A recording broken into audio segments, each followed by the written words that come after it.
So here we have a 2011 Ford Taurus, 3.5 liter. It's got some suspension damage. It's from the body shop. We got to replace the inner and outer tie rods, and we also got to replace the strut. So we are going to have to drop the strut out somehow, and I see it goes through the entire system like that. So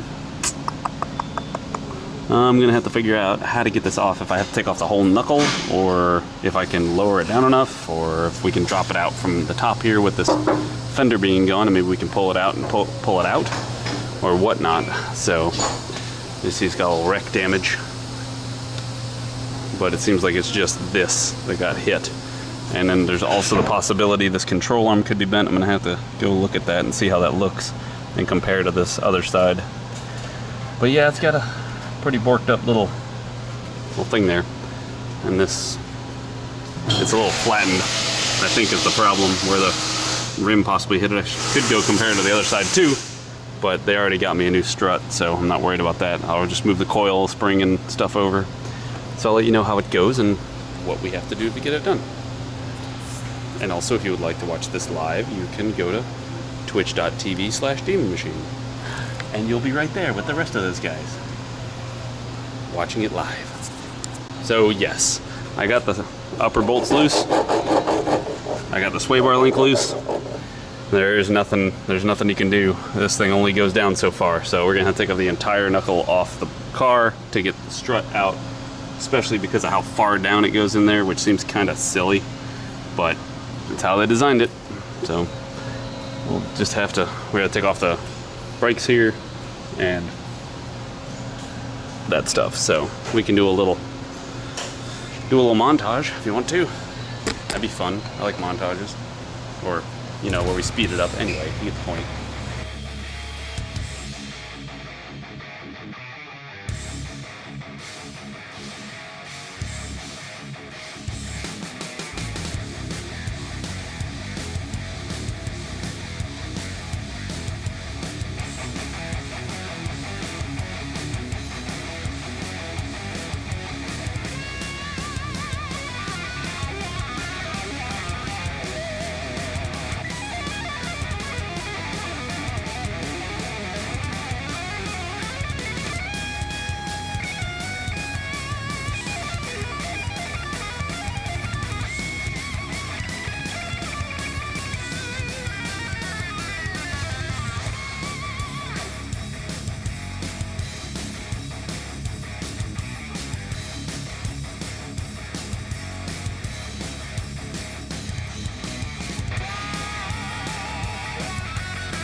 We got the strut out finally.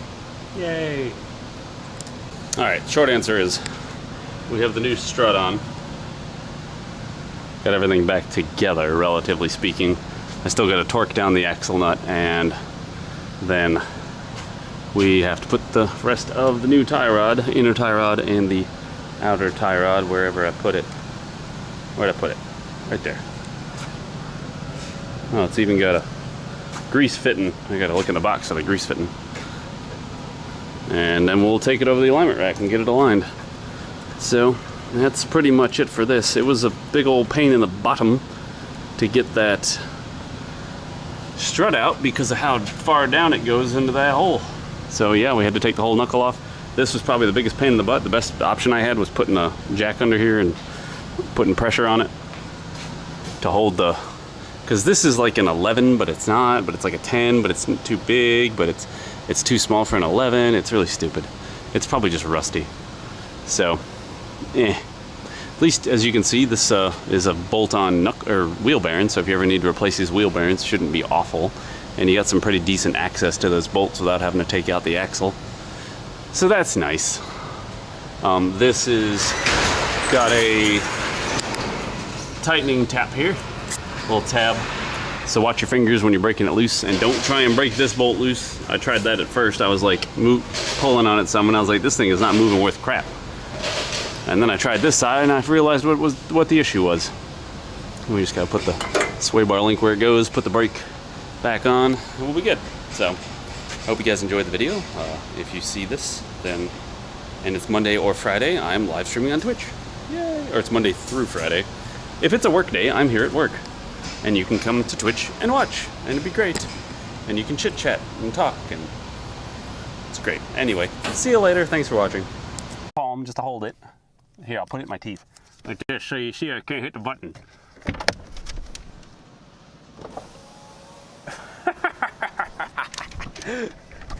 That's fun.